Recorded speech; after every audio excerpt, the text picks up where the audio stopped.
অবশ্য আজকাল ছাত্র বলে কোনো কথা নেই, সব বয়সের নারী পুরুষ আমাদের আজকাল কিছু মনে থাকে না। এই মনে না থাকার অন্যতম একটা কারণ হলো আমাদের এই ব্রেইনটাকে আমরা শত শত বেহুদা কাজে এঙ্গেজ করে ফেলছি, ঠিক না ঠিক? মোবাইল ফোন, ফেসবুক, ইউটিউব সহ এত সব বেহুদা কাজ আমরা করি। এক একজনের ফেসবুকে ফ্রেন্ড লিস্টে 5,000 মানুষ। 5,000 বন্ধু যদি কারোর থাকে, এই লোকের জীবনে আর কিছু কাজ করাই তো সম্ভব না। এই বন্ধুর হক আদায় করতে করতে তো শেষ। এক বন্ধুর পোস্টে লাইক দেন নাই কেন, সে নাখুশ হয়ে গেছে। আরেক বন্ধু বললো আমার বিরুদ্ধে পোস্ট, সেখানে তুমি লাইক দিলা কেন, সে নাখুশ হয়ে গেছে। আরেকজন বললো তোমার পোস্টে আমি কমেন্ট দিয়ে আসলাম, তুমি আমার পোস্টে কেন দিলা না। আরেকজন বললো ইনবক্সে আমি নক করলাম, তুমি রিপ্লাই দিলে না কেন। এই বেহুদা কাজ করতে করতে দরকারি কাজ করার সময় আজকাল আমাদের সময়গুলো শয়তান এভাবে শেষ করে ফেলছে।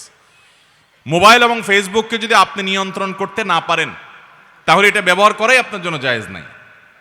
এই মোবাইল ফোন যদি আপনাকে ডাইরেক্ট বানিয়ে ফেলে, আপনার সময় নষ্ট করে ফেলে, তাহলে এটার কারণে বরং আল্লাহর কাছে আপনার জবাবদিহি করা লাগতে পারে। বিধায় এগুলা থেকে বেঁচে থাকতে হবে। যাই হোক, স্মরণশক্তি বৃদ্ধি হওয়ার জন্য সর্বপ্রথম যে আমলটার কথা বলবো সেটা হলো তাকওয়া, আল্লাহর ভয়, হারাম কাজ থেকে বেঁচে থাকার প্রবণতা। এটা আপনার মধ্যে যদি খুব বেশি আনতে পারেন, তাহলে আপনাকে আল্লাহ রাব্বুল আলামিন স্মরণশক্তি বৃদ্ধি করাবেন, এলেম দান করবেন, জ্ঞান দান করবেন।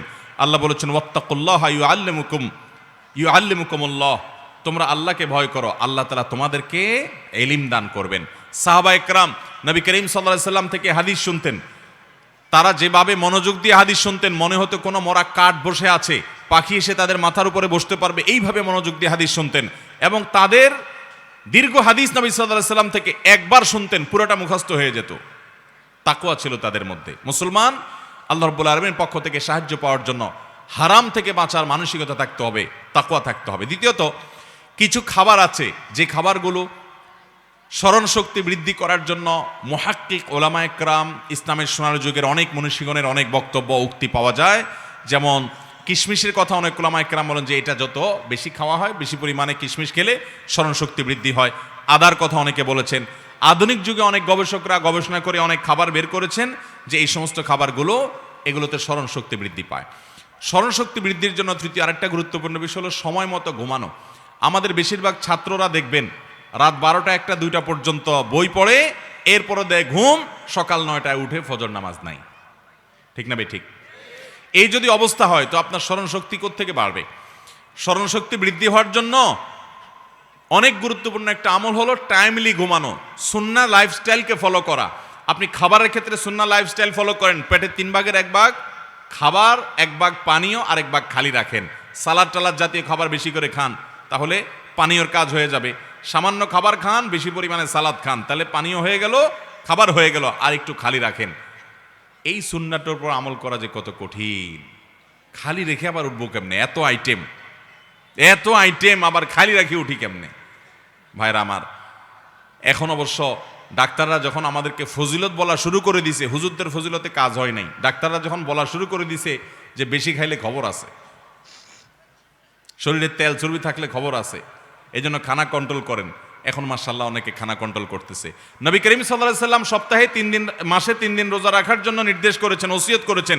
সপ্তাহে 2 দিন সোমবার বৃহস্পতিবার রোজা রাখতে বলেছেন। তখন আমরা মানি নাই। এখন ডাক্তাররা বলছে মাঝে মধ্যে ফাস্টিং করতে হয়, না হলে স্বাস্থ্য ধ্বংস হয়ে যাবে। এখন দেখবেন ওয়াটার ফাস্টিং করে। ওয়াটার ফাস্টিং বুঝেন? ওই যে ভোর রাতে একটু পানি খায় আর কিচ্ছু না।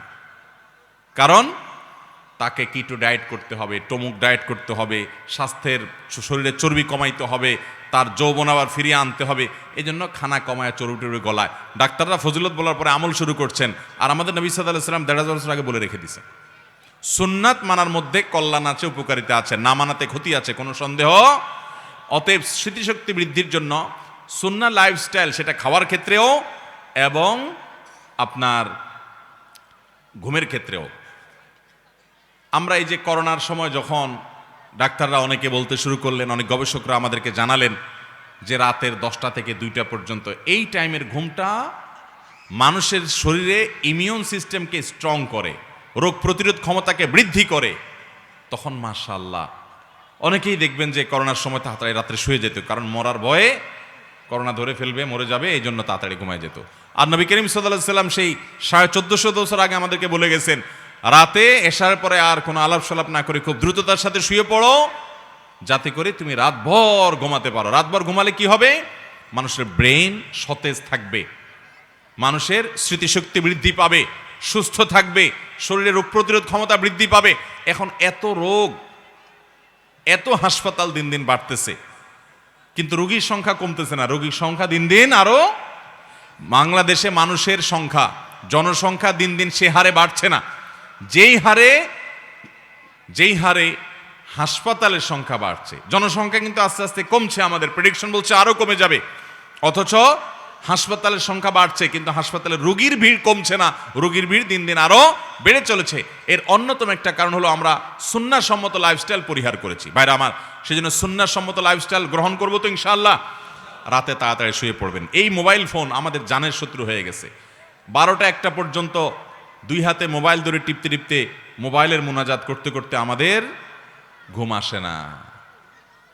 কিন্তু ফজরের সময় যখন উঠা দরকার, তখন দেখা যায় যে আর ঘুম ভাঙে না, শয়তান তখন ঘুম পাড়ায় দেয়। রাতের প্রথম প্রহরে তাড়াতাড়ি ঘুমায় পড়বেন, ভোরে উঠে পড়ালেখা করবেন। এদেশে যে হেফজখানা মাদ্রাসাগুলো আছে, আপনাদের এলাকায় হেফজখানা মাদ্রাসা আছে না নাই? একটু যায় দেখেন ছাত্ররা কখন পড়ে, জানেন? হাফেজ ছাত্ররা কখন পড়ে? এই 30 পারা কোরআন হাফেজ ছাত্রদের, মাত্র 7 বছর 8 বছরের পোলাপান, তাদের বুকে 30 পারা কোরআন আছে। আপনি চেষ্টা করে দেখেন তো 30 পারা তো দূরের কথা, 2 পারা মুখস্থ রাখতে পারেন কিনা? এই ছেলেরা আপনি দাঁড়ায় বলবেন 30 পারা শুনায় দাও।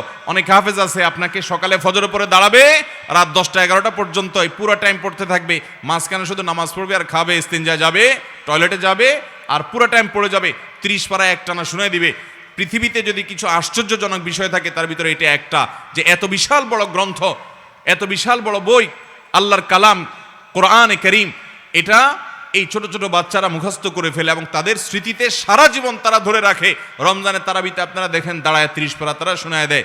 এই যে মিরাকল তাদের মধ্যে, এর মূল রহস্যের বিষয়টা কি জানেন? অন্যতম একটা, এটা তো কোরআনের জীবন্ত মুজিজা। এর একটা বিশেষ রহস্য এটাও যে এই শিক্ষার্থীরা, হাফেজরা মাদ্রাসাগুলোতে রাতে বেশি রাত করে পড়ে না। এশার পরে দ্রুততার সাথে তারা শুয়ে পড়ে, ওই ভোর রাতে উঠে যায়, তখন উঠে পড়ে। আপনি 2-4 দিন পরীক্ষা করে দেখেন, রাতে তাড়াতাড়ি ঘুমায় পড়েন, 6-7-8 ঘন্টা ঘুমান ভালো করে, ফ্রেশ হওয়ার পর ফজরের আজানের পরে উঠে যান। উঠার পর আপনি ওই ভোর রাতে একটু পড়তে বসেন বই নিয়ে, দেখবেন মাইন্ডটা কত ফ্রেশ, যেটা পড়বেন ওইটাই গেঁথে যাবে।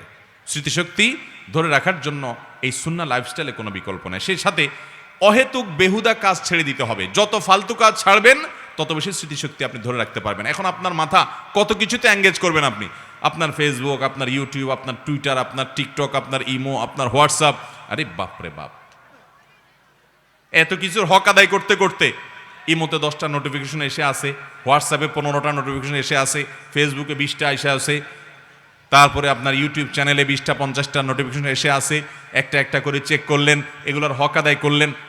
মা বাপ ভাই বোন, খাওয়া দাওয়া, কাজ কাম, পড়া লেখা, নামাজ রোজা, সেগুলো তো আছেই। এর বাইরে এই ফালতু ব্যস্ততা যদি এত থাকে, তো আপনার ব্রেন কাজ করবে কোত্থেকে? আল্লাহ তাআলা আমাদেরকে অনর্থক এবং বেহুদা কাজগুলো থেকে বেরিয়ে আসার তৌফিক দান করুন।